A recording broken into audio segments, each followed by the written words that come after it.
আল্লাহর রহমতে কিছু একটা ঘটবো, অনেক মজা হবে 100% কিছু কথা যেহেতু ভিডিও করছ না ভিডিও করতেছি দেখেন না, এই যে জমছে খেলা চলে গেছে।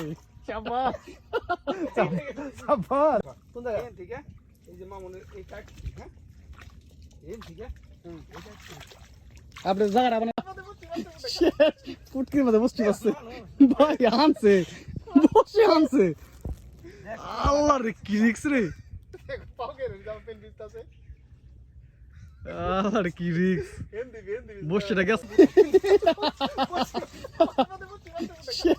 ফুটকির মধ্যে বসতে পারছে ভাই, আল্লাহর রহমতে কিছু একটা ঘটবো। ডাইনে যা আল্লাহ রে বলে তো লাগতেছি। কষ্ট করি কত পরিশ্রম করি বিএমপি ক্ষমতাইলে বাদে ওইসে এই সুবিধাটা ভোগ করতে হবে আমার ওই যে চাতা দিছে ওই আয়